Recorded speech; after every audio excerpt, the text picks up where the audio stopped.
السلام عليكم ورحمة الله تعالى وبركاته. كي دايرين؟ لاباس عليكم؟ بخير؟ كنتمنى تكونوا بخير وعلى خير ان شاء الله يا ربي. اليوم حبيت نشارك معكم واحد التحلية اللي هي رائعة في هاد السخانة، كتجي زوينة وبطريقة سهلة. انا هنا عندي بسكوي اي بسكوي متوفر عندكم نتوما في الدار يمكن لكم تستعملوه. عندي بسكوي العادي. بغيتو انكم تطحنوه في مولينيكس، يمكن لكم تطحنوه. انا حبيت انني فقط يكون مهرمش شويه. انا هنا كنهرمشو بالكاس بهذه الطريقه هذه.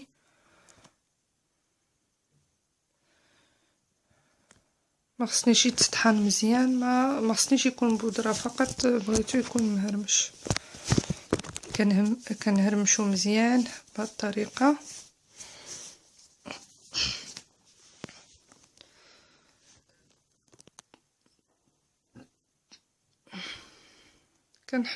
كنخليو البسكوي ديالنا هيدا واحد الجهه. كنجيبو كاسرونه كنعملو فيها كاس ديال الحليب، كاس معامرش. كنعملو كاس ديال المايزينا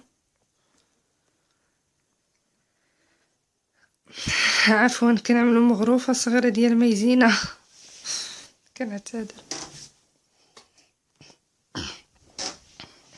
مغروفه صغيره ديال كاكاو مور، مغروفه صغيره ديال السكر.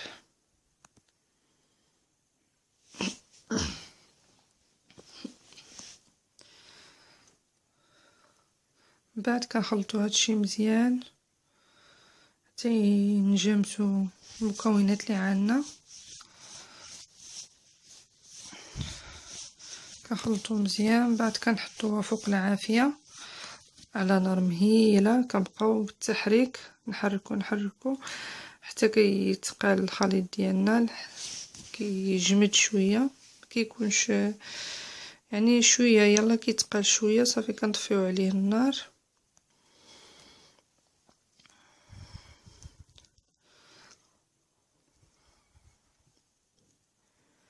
هنا انا كنخلطو كنكبو على البسكوي ديالنا، كنعجن به البسكوي ديالنا بالطريقه هذه. كنبقاو نضيفو الكميه اللي ناقصه لنا. انا هنا كنعمل كاس، يعني كتجيني الكميه نيشان مع البسكوي اللي عندي. نتوما على حسب الصينيه اللي بغيتو تعملوا فيها يمكن لكم تزيدوا البسكوي. انا هنا عملت كميه قليله ديال البسكوي حيت عندي الطاوه ديالي صغيره اللي غادي نعمل فيها الطورطه ديالنا، التحليه ديالنا.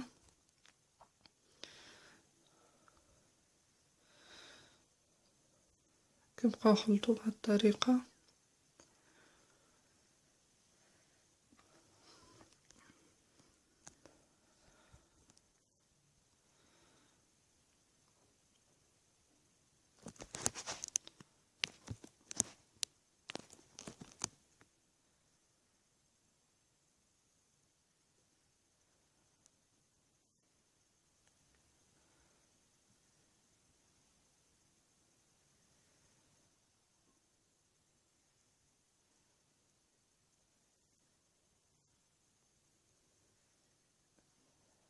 بعد ما نجمسو المكونات ديالنا، انا كنجيب هنا الصينيه ديالي.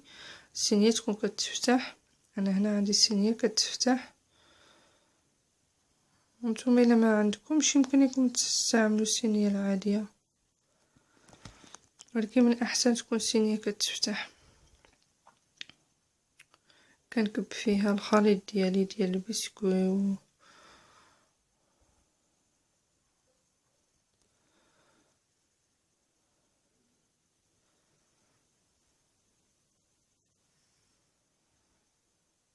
كنبقى مشيها على كاع الجهات حتى كتجيني الطبقه مغطيه كلها. كندخل البسكوي ديالنا النبيره يبرد، ندوزو من الطريقه ديال كريم باتيسري. انا هنا عندي نص لتر ديال الحليب،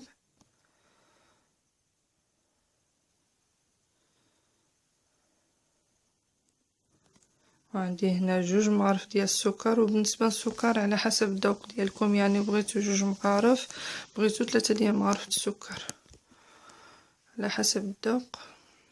وعندي 2 مغارف ديال المايزينا، 3 د مغارف عفوا 3 د مغارف ديال المايزينا.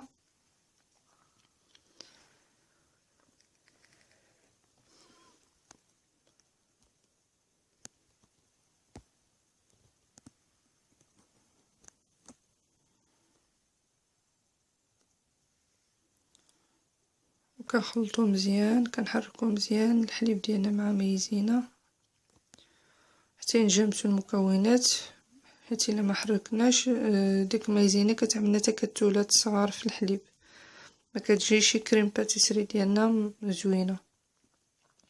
كنبقاو نحركو مزيان بارد في بارد، عاد من بعد كنعملو فوق البوطه على نار مهيله، وكنبقى نحرك ونحرك ونحرك، ما نغفلش عليه حتى كتقى الكريمه ديالنا بهذه الطريقه هذه. كنزيدو لهم غرفه صغيره ديال الزبده باش كتجي كريميه، الكريم ديالنا كيجي زوين.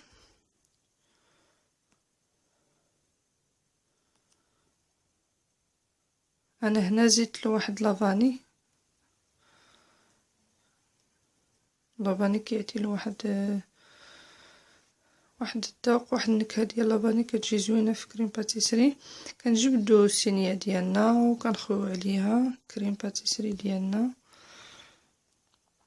بهذه الطريقه اللي كتشوفوا.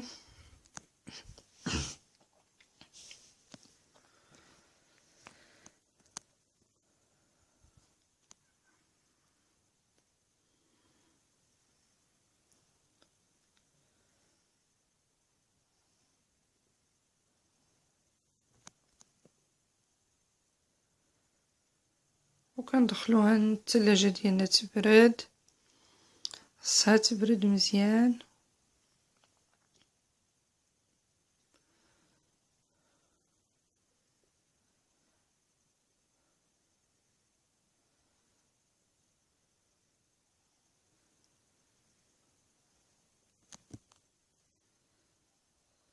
هاهي من بعد ما بردت،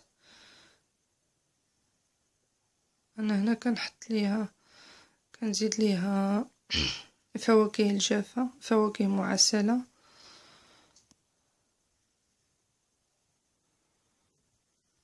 من بعد غادي نوريكم الطريقه ديال الفواكه المعسله، راها سهله وبسيطه وباشياء يعني ما كديش شي حاجه شي تكلفه. من بعد غادي نحط لكم الفيديو ديال الفواكه المعسله.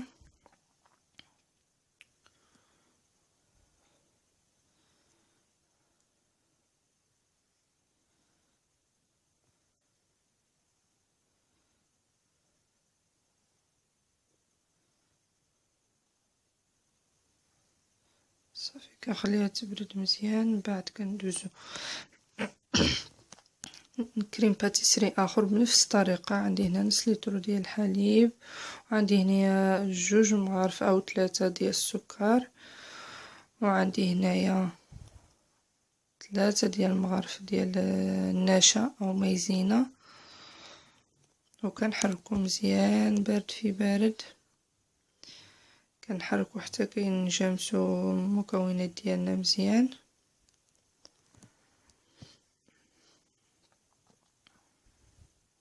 الطريقه هذه اللي كتشوفوا معايا.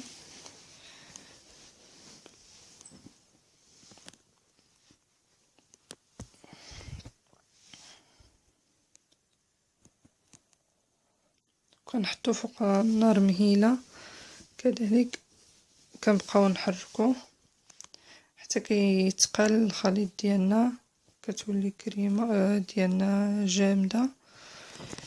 بعد كنطفيو البوطه.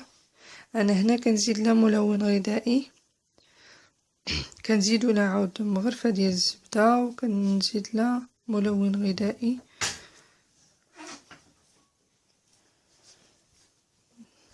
انا هنا حبيت انني نزيد لها ملون غذائي في الروسه، المذاق ديال فراوله. وانتوما اي ملون كان عندكم كنحركو مزيان.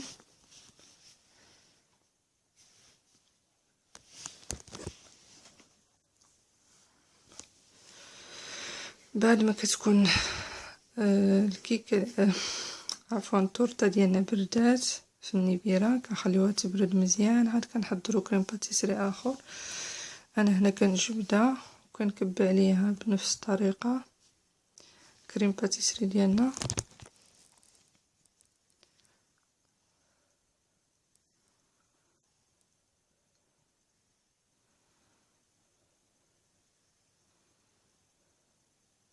كنغطي لكاع الجهات. وبالنسبه للتزيين انا عملت كريم باتيسري اخرى، يعني عملتها قبل ما نبدا نصور باش تبرد مزيان. خصك تكون عندك وجدتيها ودرتيها في الثلاجه باش تبرد.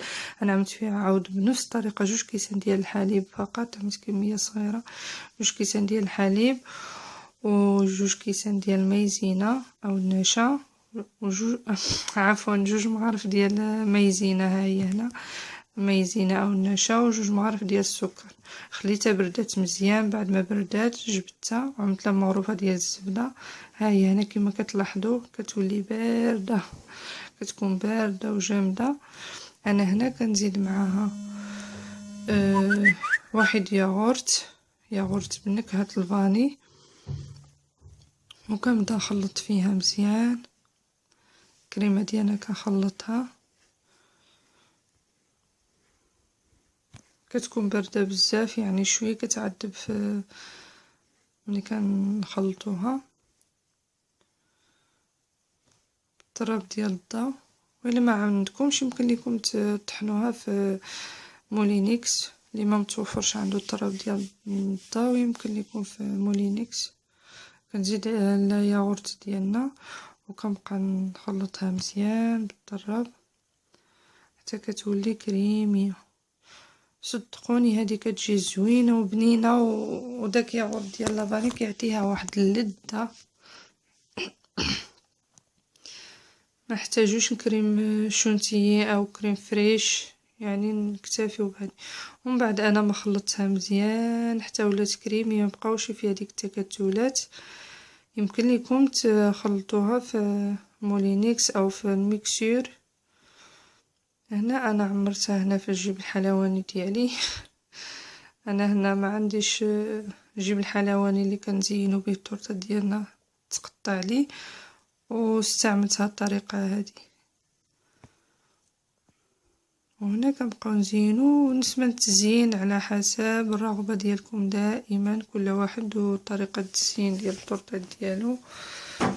انا هنا حبيت نستعمل هاد الطريقه، وصدقوني هاد الكريم كتجي زوينه مع ياغورت، كتعطي واحد المذاق زوينه. وهنا كنبقى نزين في التورته ديالنا. من بعد ما بردات طبيعه الحال كتاخد الوقت باش تبرد، كنزينو بهاد الطريقه.